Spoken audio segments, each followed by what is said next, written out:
Hello, everyone, and welcome to another episode of the Wise Decision Maker Show, where we help you make the wisest and most profitable decisions. My name is Dr. Gleb Tsipursky. I'm the CEO of Disaster Avoidance Experts, the future of work consultancy that sponsors the Wise Decision Maker Show. And today with me is Meg Madison, who is the VP of Human Resources at Shure. So would you please share with us, Meg, what Shure does? Absolutely. Thank you. Shure Incorporated is an audio company. We're a technology organization that's headquartered in the Chicagoland area. We've actually been around almost 100 years. We'll be celebrating 100 years just a few years hence. And we make audio solutions. We make products such as microphones, headphones, gear for professional broadcasters, musicians, and everyday users like me that might need equipment to facilitate being heard.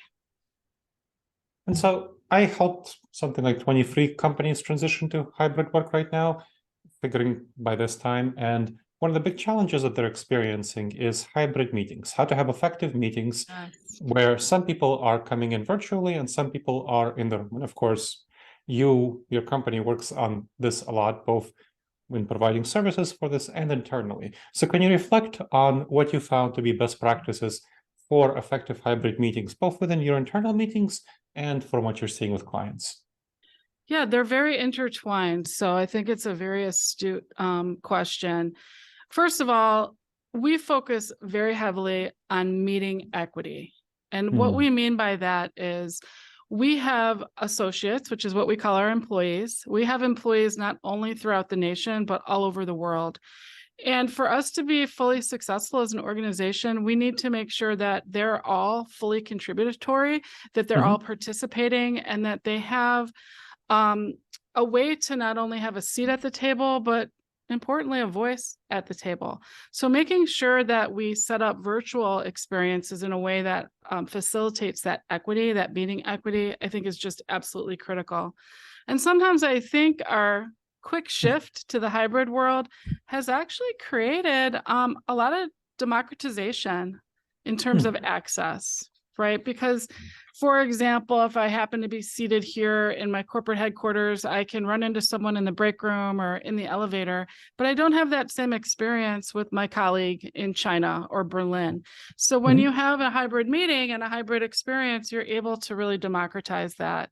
And it's really important, I believe, that companies tune into that and ensure that the technology matches the need so that you can lift up all these voices and that you can give a consistent experience to your people across the world. This is important for me as an HR professional, as a business leader, and as you noted, for our client companies as well. So that's where sort of the audio comes in. Having really good quality audio is about equity too, because if I'm participating in a meeting and I'm really struggling to hear, I'm going to disengage a little bit. I'm not going to have the full experience. And then when it's my turn to contribute and lift up my voice, if I'm breaking up or someone's struggling to hear me, my contributions might get lost. So providing solutions that just make that happen, like facilitate that experience, I think is what Shure is all about, and something we're continuing to nurture and explore in terms of our technological advancements. So thank you. So let's dip a little deeper into that, what meeting equity means. So I'll tell you some of the things that I do with my clients to help them have effective hybrid meetings. What we do is we focus on really making sure that virtual participants aren't second-class citizens, because that's a major issue. And one of the issues you identified is that virtual participants do have trouble hearing and distinguishing who is actually speaking at the moment. So it really helps to have very good AV, which includes very good microphones with distance pickups and cameras that focus on the person who's speaking while also panning the room and seeing what other people are observing. Now, another thing that we do is to make sure that everyone is seated facing the camera as opposed to facing each other who is in the room. And therefore, there's much more of an equal experience. And the people who are seated facing the camera, there's also a screen there, so they can see the screen. And we also appoint a facilitator for the meeting, because you already have the facilitator, who's typically the team leader, who's managing the meeting in the room. But you also really want to have a facilitator who's managing the virtual participants, because it's really hard to manage both virtual and in-person participants.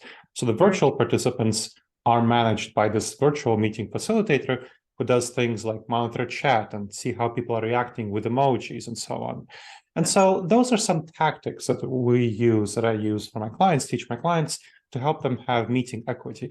Can you reflect on that and tell me a little bit more about the tactics that you use that I haven't covered? What do you think of some of the best practices that help have meeting equity? Right. Well, I think you've touched on most of the best practices, and I would build on that by saying that you might need to step back. People might need to step back and think about the fact that we need to do some skill building, because some of those techniques that you spoke to are not something that perhaps we grew up with or that we experienced when meetings were more typically in person.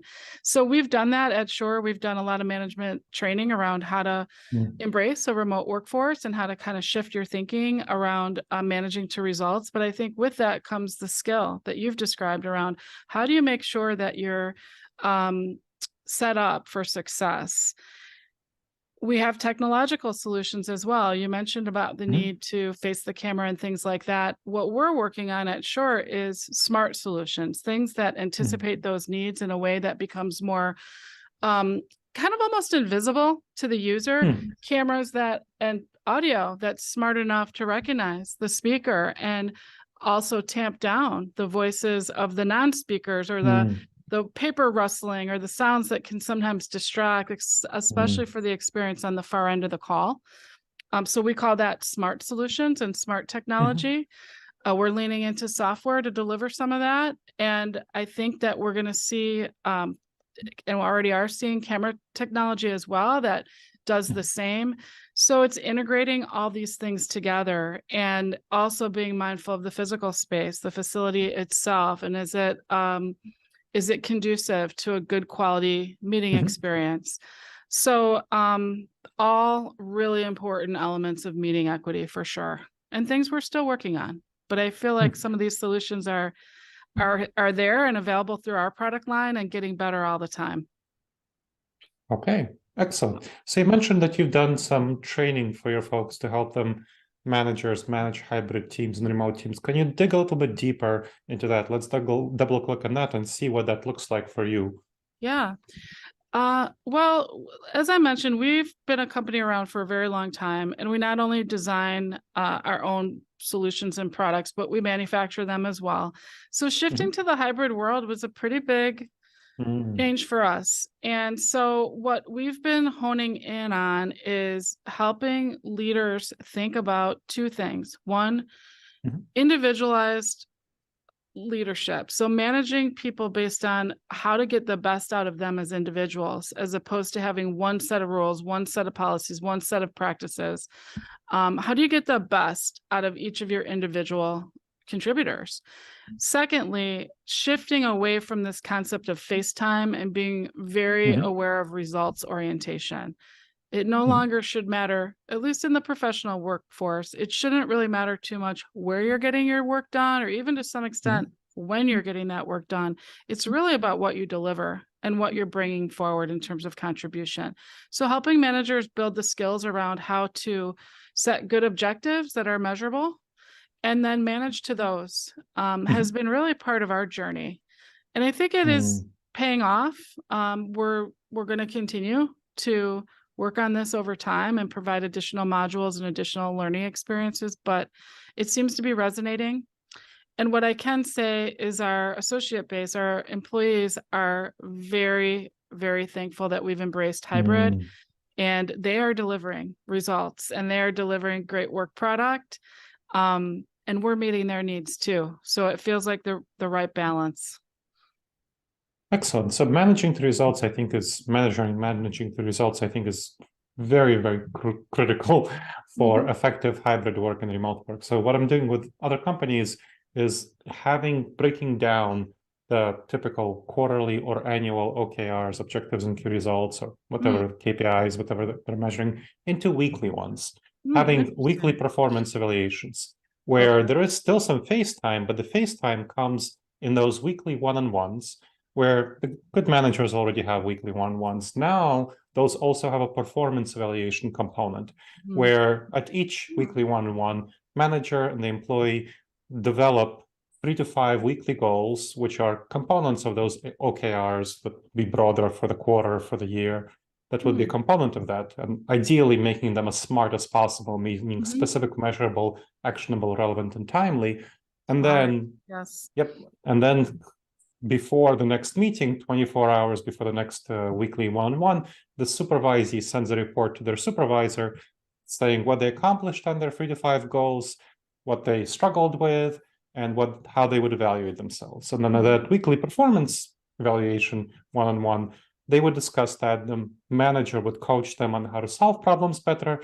They would agree or revise the performance evaluation, which would get fed into a continuous performance management system.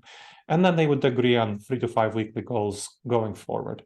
So I'm curious, that's a system that I've developed and helped integrate with clients, and that has worked out well. What does it mean for you to have those performance results at Shure? Yeah, I love the system that you've just described. I think it's really interesting because it feeds a really important need to manage with intentionality in the hybrid workspace and have those really important connection points. But it sounds like you're structuring around that with performance goals and almost like bite-sized pieces. We have not gone there yet.